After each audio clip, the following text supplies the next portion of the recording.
A seguir, Unifor Notícias, na TV Unifor.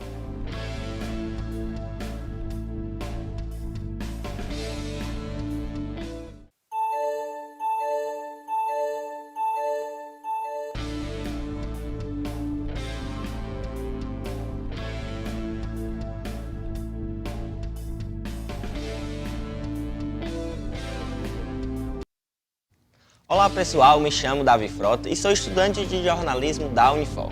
Sejam bem-vindos a mais um Unifor Notícias. Oi gente, tudo bem? Eu sou a Dara Amorim, também sou estudante de jornalismo aqui da Unifor. E hoje você confere uma matéria sobre a cajucultura no estado do Ceará.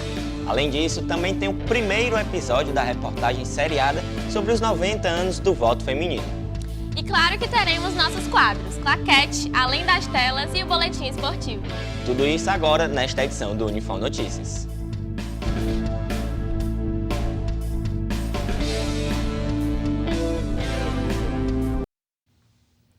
O estado do Ceará tem uma grande área destinada à plantação de caju. O cultivo da fruta garante renda e movimenta a economia cearense. O repórter Davi Nilton Aguiar visitou o Museu do Caju em Caucaia e preparou uma matéria sobre a importância da cajucultura aqui no estado. Confere aí.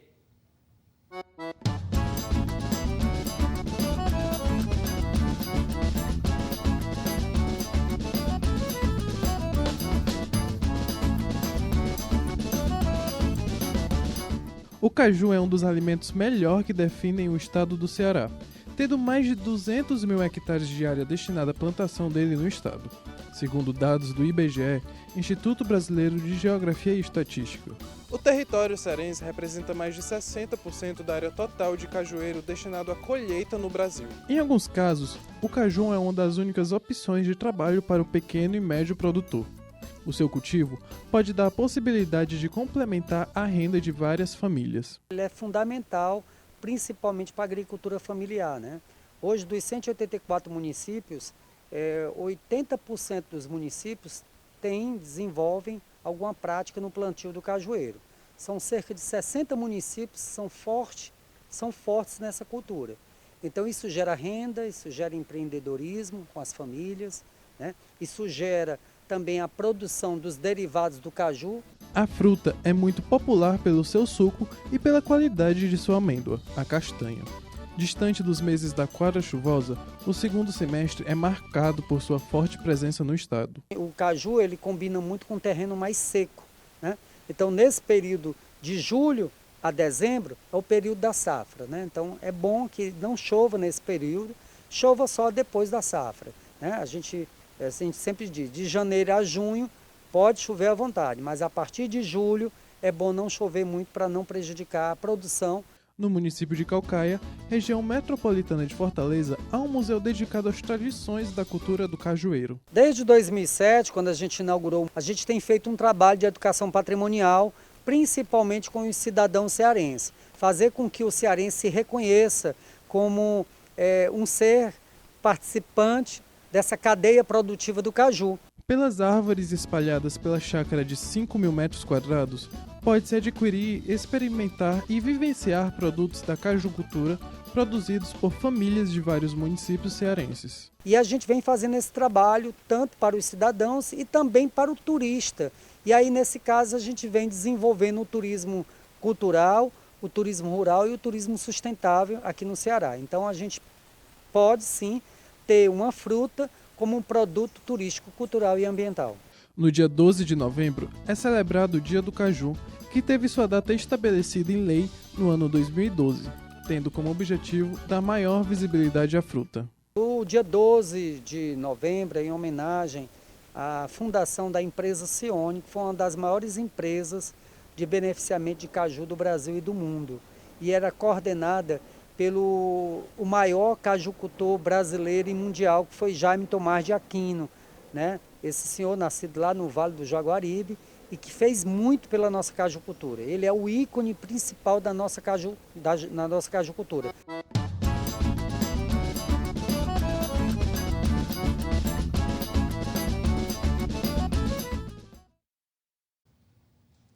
Chegou a hora do nosso quadro sobre tecnologia. No Além das Telas de hoje, vamos falar sobre metaverso. Você já ouviu falar disso? Vamos mostrar o que é esse espaço virtual e as vantagens do mercado para as empresas presentes nesse universo. Quem conta pra gente é a repórter Misaele Silva.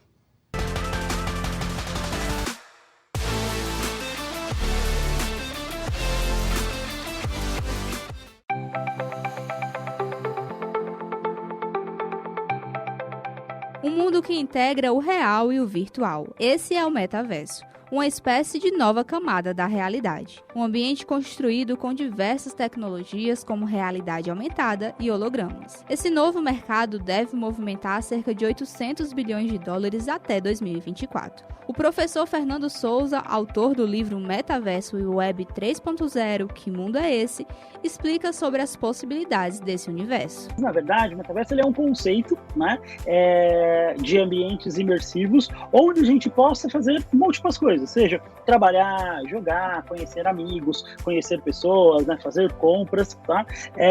E dentro dessa dinâmica, né, dos ambientes imersivos, normalmente a gente vai ser representado por avatares, né, que pode ser exatamente como nós somos aqui no mundo físico. Você já imaginou que isso seria possível? Experimentar roupas sem sair de casa ou trabalhar, estudar, ter uma vida social por meio de um avatar? Cada vez mais, tudo isso se torna real, já que vivenciamos os avanços dessa tecnologia. A dinâmica, né, o conceito de metaverso, ele é muito semelhante ao que a gente tem hoje dentro do universo mobile. Tá? A gente tem o nosso celular ali, que a gente tem múltiplos aplicativos e passa um tempo considerável, né? Entre o WhatsApp, o Instagram, o Facebook, né? O TikTok, o Waze, iFood, né? Aos poucos a gente vai ter dinâmicas muito semelhantes quando a gente fala de metaverso. Então, ao invés de um metaverso, teremos múltiplos metaversos, que cada um com funções específicas que a gente vai passando entre eles. Então eu quero caminhar e ver lojas, por exemplo, eu vou para uma plataforma X. Eu quero me encontrar com os amigos, eu vou para a plataforma Y. Eu quero ter uma experiência mais gamificada, eu vou para uma plataforma que tem uma dinâmica mais gamificada. Então, são múltiplas plataformas aí que permitem essa experiência imersiva, tá? Seja ela através do celular, seja ela através do computador. Essa utopia futurista saiu dos livros de ficção científica e foi parar nas mesas dos investidores das grandes empresas. O potencial que cerca essa ideia é tão grande que fez até o Facebook trocar seu nome para Meta, e diversas empresas realizam ações nesse mundo que possibilita o desenvolvimento do metamarketing. Então, quando a gente fala de metamarketing, a gente está falando, né, do uso das tecnologias, do uso dos aprendizados, né, do uso das dinâmicas e dos conceitos de marketing dentro desses ambientes imersivos, dentro do metaverso. Né? Por exemplo, hoje a gente já tem ações rolando em alguns metaversos que replicam algo muito semelhante ao que é feito dentro do marketing tradicional ali, e da propaganda out of home, né, que é aquela propaganda que a gente faz na rua, que faz nos pontos de ônibus e faz, por exemplo, na empena dos prédios, né? Se você ainda não viveu uma experiência no metaverso ou se esse conceito é novo para você, o professor deixa uma dica. A gente está na hora de testar, está na hora de ir lá, colocar a cara, descobrir, mesmo que inicialmente não seja uma ação corporativa, não seja uma ação da empresa, mas as pessoas cada vez mais precisam entender que a gente está nesse momento de transição.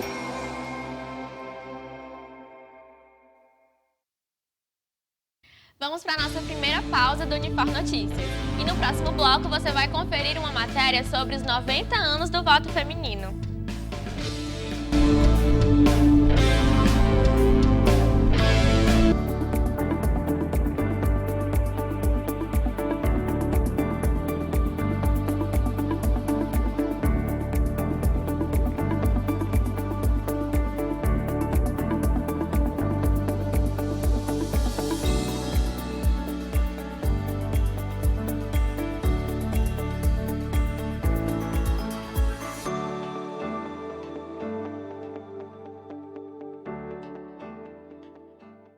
O Brasil é uma democracia racial.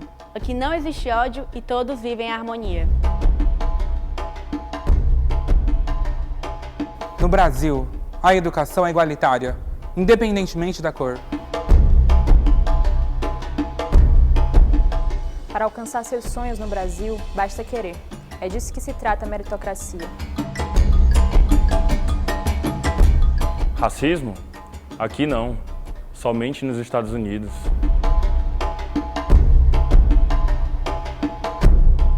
São esses comentários que tentam esconder o racismo no Brasil, tentam difundir o mito da democracia racial. Os efeitos segregacionistas e racistas de mais de 300 anos de escravidão nunca deixaram de existir no Brasil. Devemos chamar o racismo pelo nome e entender que essa luta não é somente da população negra, e sim de toda a sociedade brasileira.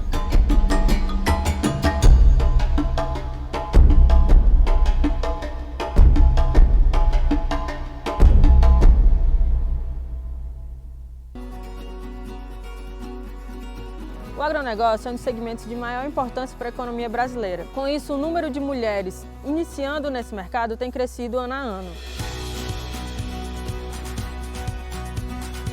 Inicialmente nós tínhamos 2 funcionários, hoje estamos com 6, já teve um aumento, e aí a produtividade está sendo comercializada no interior do estado e chegando aos poucos aqui na capital, Fortaleza.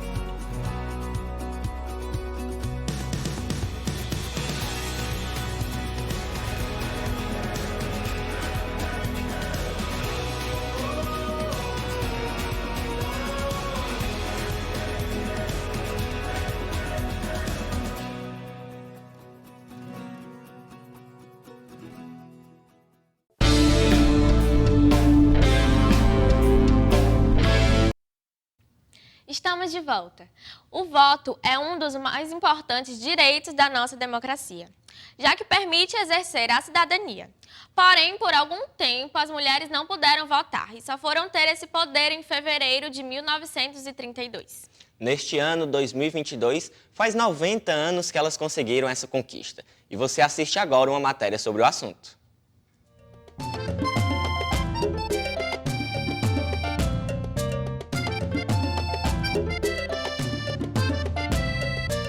Durante muito tempo, uma série de grupos da sociedade brasileira não tinham acesso ao voto, portanto, não exerciam a sua cidadania.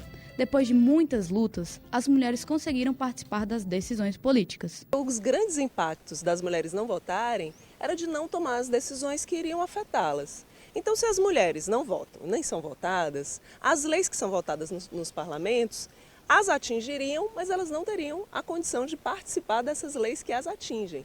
Então, o impacto é terrível, tanto que o direito ao voto, assim como o direito à educação, são os primeiros direitos reivindicados pela primeira onda feminista. O voto feminino, reconhecido em 1932, só foi incorporado à Constituição de 1934. Era facultativo e as mulheres casadas tinham que ter a permissão dos maridos para votarem. Somente em 1965 foi que o voto se tornou obrigatório. Por isso, fomos até a Câmara Municipal de Fortaleza para ouvirmos a opinião de uma parlamentar que vive diariamente essa luta. Olha, a conquista do voto feminino é algo extremamente importante, não só para nós mulheres, mas para a democracia brasileira. Até porque nós somos a maioria da população desse país, então é impensável você falar de democracia sem que as mulheres participem do processo eleitoral, que vai refletir no processo de tomada de decisões, nos rumos que o país vai tomar, que as cidades e os estados. Então, foi uma luta muito necessária, que foi travada há décadas atrás pelas mulheres que construíram o movimento sufragista e que finalmente, em 1934, foi reconhecido constitucionalmente o nosso direito de votar, de participar do processo eleitoral. Então é algo fundamental, porque é um instrumento que a gente tem para manifestar o nosso pensamento, as nossas convicções. Quando as mulheres rompem a barreira da exclusão, elas garantem seu espaço de fala depois de tanto tempo negado. Por isso, votar e ser votada significa participar das lutas de ideias. Hoje, o foco da discussão das mulheres na política já não é mais o direito ao voto, mas sim o fato delas ocuparem esses cargos. Para vocês terem uma ideia, nas eleições de 2020, que são as eleições municipais, prefeitas e vereadoras são apenas 12% no Brasil. Nós temos aí 50% mais ou menos, um pouquinho mais, de mulheres eleitoras. Então essas mulheres não estão votando em mulheres, não estão reconhecendo nas próprias mulheres a condição de exercer esses cargos políticos. A vereadora menciona pontos a serem melhorados para que o espaço eleitoral seja mais igualitário. Uma das lutas que a gente continua travando é o enfrentamento à violência contra a mulher. E ter mulheres eleitas, ter mulheres parlamentares, gestoras, prefeitas, governadoras, presidenta, como nós tivemos um dia, Isso significou um avanço muito grande nessas políticas de enfrentamento à violência contra a mulher.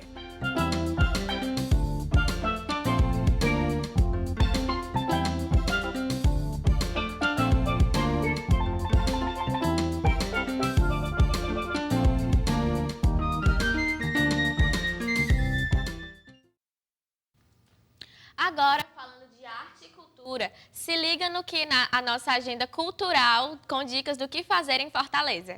Os ensaios do Coral da Luz, aquele que se apresenta na Praça do Ferreira na época de Natal, já começaram. E acontecem aos sábados, às 15 horas, na associação Nossa Casa Mãe África e é aberta ao público. Então você pode ir lá acompanhar.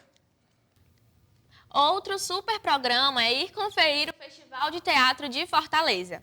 O destaque da próxima semana será o espetáculo Casa, Corpo, Mulher, Árvore, da artista Silvia Moura. Na segunda, dia 31 de outubro, às 19 horas, no espaço Casa da Artista, no Benfica. Mais informações da programação no Instagram, @ccultfor. E para você que já está ansioso para a Copa do Mundo, no Shopping Benfica está rolando uma exposição de telas que retrata os jogadores e momentos históricos dessa competição, que é a maior que nós temos. Com acesso gratuito, o acervo está localizado no piso térreo e a visitação é de segunda a sábado, das 10 horas às 22 horas e aos domingos e feriados, das 11h30 da manhã às 21 horas. Você pode conferir até o final do Mundial, que começa dia 20 de novembro e vai até 18 de dezembro. Para mais indicações do que fazer, acesse o nosso Instagram, @tvunifor. E como todos já sabem, no mês de outubro é comemorado o Halloween. E no claquete de hoje você vai conferir uma lista sobre filmes de terror. Fica ligado nas indicações do Davinilton Aguiar. Olá, assombrados e assombradas. Sejam bem-vindos a mais um claquete. E apesar de hoje não ser sexta-feira 13, vamos falar de filmes de terror para roer as unhas de um jeito que sua manicure vai ficar com raiva. Afinal, o Halloween está aí batendo na porta.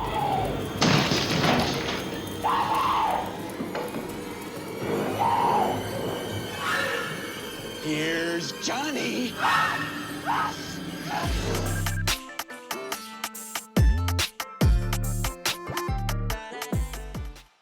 Reza a lenda que quem possui os manuscritos perdidos de São Cipriano ganhará grandes poderes. Basta proclamar as suas páginas. Assim parece fácil, né? A questão é o preço que você paga ao fazer isso. A Mata Negra, terror brasileiro que pode ser encontrado no Prime Video, traz a protagonista Clara em meio a uma terrível maldição, misturando ambientes pitorescos com figuras do folclore brasileiro.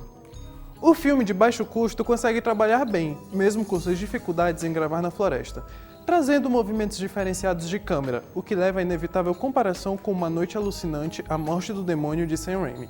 Porém, com gosto tupiniquim, excelentes efeitos especiais, roteiro fluido e elementos do trash e do gore sob a medida certa. Aliás, falando em folclore brasileiro e gosto tupiniquim, sabia que no dia 31 de outubro também é comemorado o Dia do Saci? Sabendo disso, vamos para a nossa segunda recomendação de hoje. Disponível na Apple TV+, As Fábulas Negras é uma produção extremamente simbólica para o cinema brasileiro. É como uma passagem de bastão do gigante Zé do Caixão para os novos realizadores, como Rodrigo Aragão e Joel Caetano.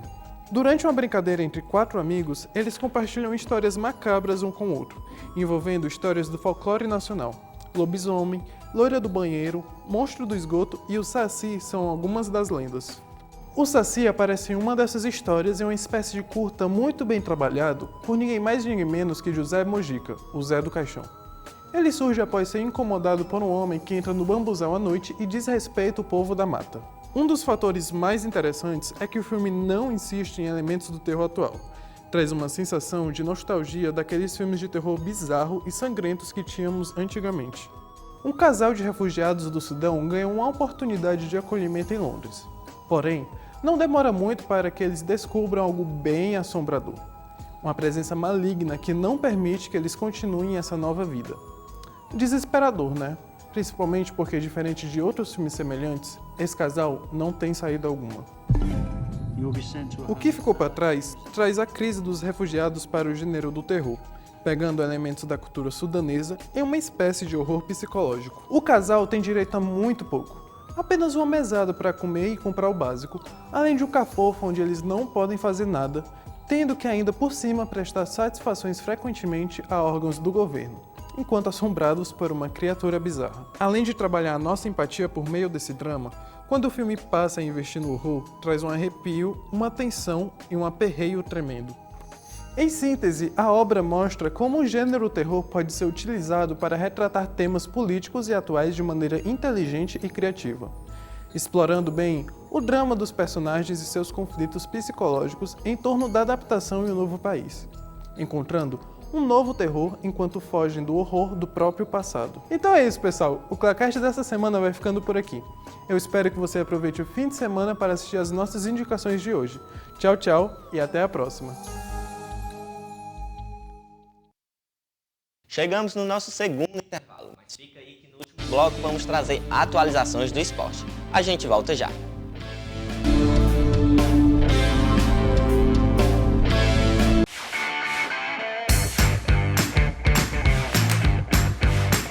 É puxada, mas é prazerosa. A gente se diverte, a gente aprende. Sempre é muito bom estar trocando essa experiência com as pessoas que estão aqui na redação. Geralmente, se eu estiver na produção, eu vou fazer uma pauta e eu vou passar para o repórter. Parte dessa produção toda me encanta e o motivo de eu ser repórter é mais esse fascínio pela produção de uma matéria.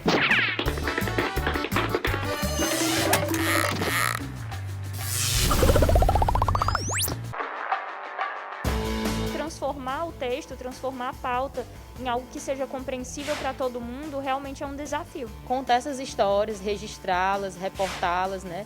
Denunciá-las. O primordial para você ser um bom repórter é você ser humano, né? Você ser gente.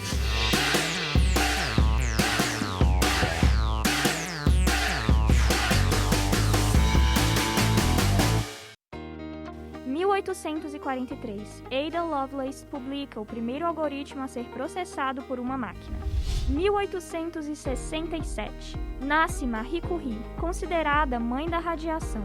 Foi a primeira mulher a receber um Nobel e a primeira pessoa a receber o prêmio 2 vezes. 1932, Matilda Brooks descobre o antídoto para envenenamento por monóxido de carbono e cianeto. Ela não foi citada no relatório do experimento.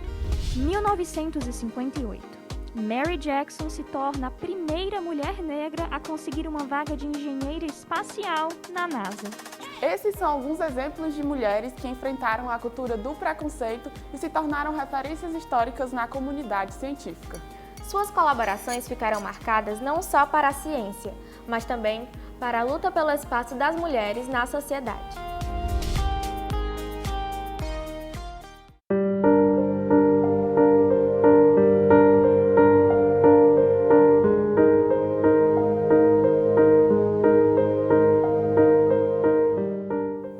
Vocês podem achar que eu tô aqui para pedir que me aceitem, mas de modo algum a minha existência depende da aceitação de vocês.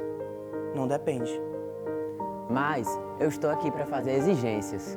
Eu exijo que respeitem meu nome e meus pronomes. Eu exijo que me deixem trabalhar. Eu exijo que me deixem estudar. Eu exijo que não me reduzam a uma característica, ao meu gênero. Eu exijo que me respeitem. Eu exijo que me deixem viver.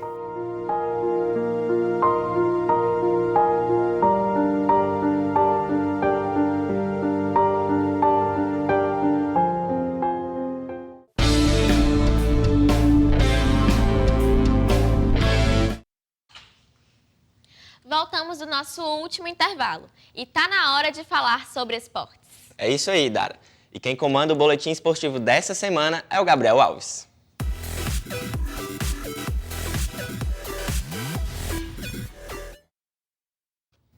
Boa noite, Dara, boa noite, Davi, e boa noite para você aí de casa. Cheguem mais que está começando o Boletim Esportivo. Para começar as notícias, o time do Ceará enfrentou nesta quarta-feira a equipe do Internacional no Beira-Rio pela 34ª rodada do Campeonato Brasileiro e foi derrotado pelo placar de 2-1. A equipe cearense abriu o placar no primeiro tempo com Lima de pênalti, mas no segundo tempo o Edenilson e Alan Patrick viraram o placar para a equipe tricolor. Como resultado, o time cearense chegou ao seu 8º jogo sem vencer e está na zona de rebaixamento. O Ceará enfrenta a equipe do Fluminense na próxima segunda-feira, dia 31. E hoje à tarde, o Ceará comunicou que o técnico Lúcio Gonzalez não é mais treinador do Vozão. Ao todo, foram 10 jogos com 5 derrotas, 4 empates e apenas uma derrota. E ontem também, pela 34ª rodada, a equipe do Fortaleza venceu o time do Curitiba pelo placar de 3-1 na Arena Castelão. Com 2 gols de Juninho Capixaba e 1 de Romarinho, a equipe tricolor bateu o Curitiba, que marcou com Matheus Candolini e Guilherme de los Santos. Com a vitória, o tricolor do PC chegou ao seu 8º jogo invicto e vê a vaga na Libertadores ainda mais perto. O próximo jogo do Fortaleza é contra o Palmeiras na quarta-feira, dia 2. E o time de vôlei da Rede Cuca enfrentou na quinta-feira, pela segunda rodada da Superliga de Vôlei, a equipe do Campinas no ginásio Paulo Sarazate, e foi derrotado pelo placar de 3-0. No primeiro set, a equipe de Campinas venceu por 25-22. Já no segundo, o placar foi mais tranquilo para o Campinas, que venceu de 25-18. Já o último set foi o mais disputado, terminando de 25-23.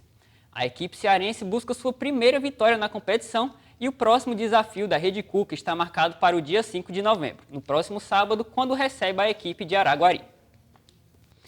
E mudando de esporte, a capoeira se originou aqui no Brasil, por volta do século XVI, e até hoje é um símbolo de resistência e cultura do nosso país. Para saber mais sobre essa luta, a repórter Tarsila Sanders preparou uma matéria muito especial. Confere aí. A capoeira é uma expressão cultural e esporte afro-brasileiro que mistura arte marcial, dança e música. Sua origem está diretamente ligada com a cultura brasileira e pode ser uma ótima forma de inclusão social.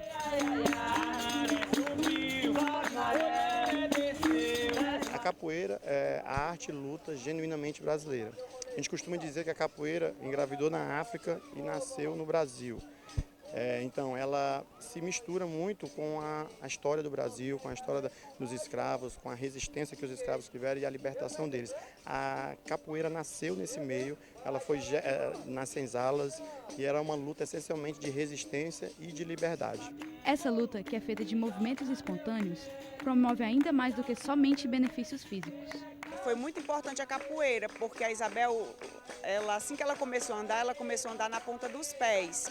Ela tinha encurtamento do tendão. Então a capoeira ajudou muito ela na estabilidade, porque ela começou, quando eu comecei a perceber o problema, ela estava correndo e caía. E aí eu levei no médico, começou todo o processo com fisioterapia, com órtese, né?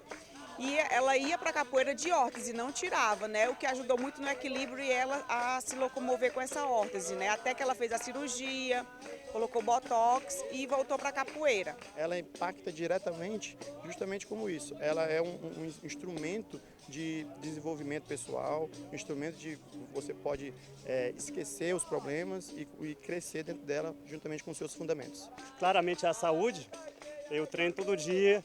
Para mim é uma rotina que me mantém em forma. Essa aí, para mim, assim, eu escuto o berimbau já começar a me tremer, me dá vontade de jogar. E eu espero ter isso a minha vida toda. Impactou também com a saúde, né? E também ajuda muito fisicamente. Tipo, toda vez quando eu escuto o berimbau tocando, sempre dá aquela vontade de jogar, sabe? Aquele verme. E é isso. Capoeira pra mim é vida. Pensando isso, nós viemos aqui na Praça Martins Dourado que está acontecendo uma roda de capoeira e nós não poderemos ficar de fora dessa.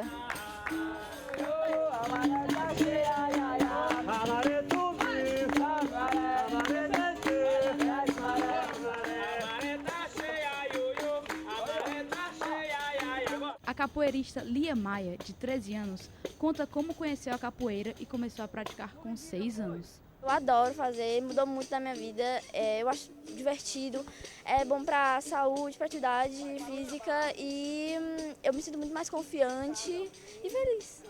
Renata, mãe de uma das praticantes, também deixa um recado para aquelas pessoas que têm interesse em começar a praticar capoeira. Para todos os pais e mães que acham que pode ser uma coisa ruim, mas não, é um esporte, é uma luta, é uma dança e assim, é maravilhoso. Eu aconselho muito a colocar.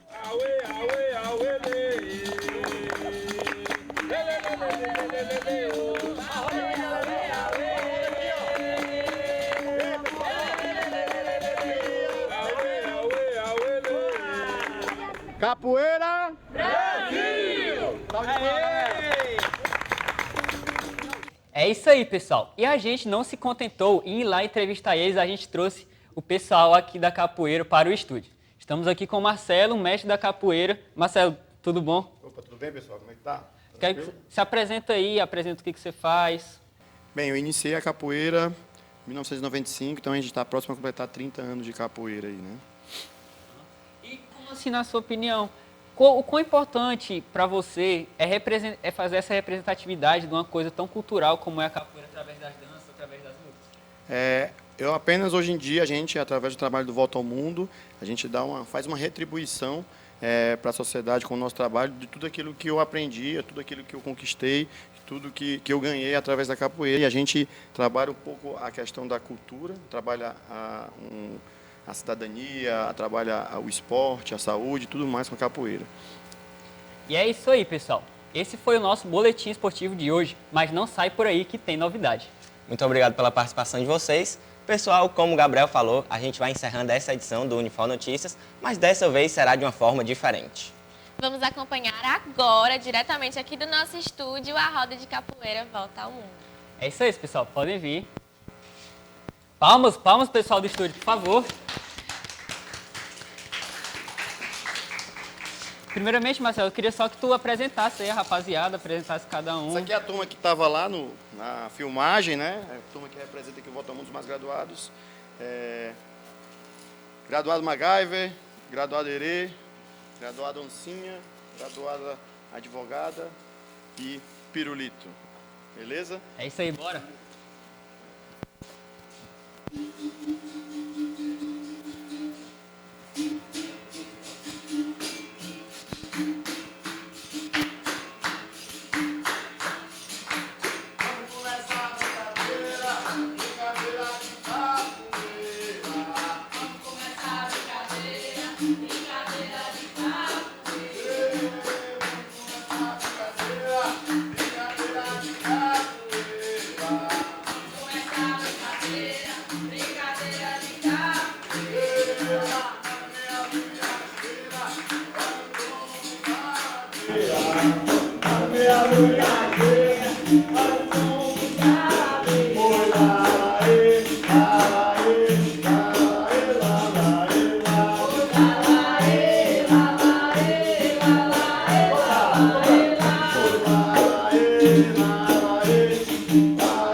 um recado?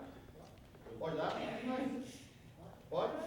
Quem quiser seguir a gente... Peraí.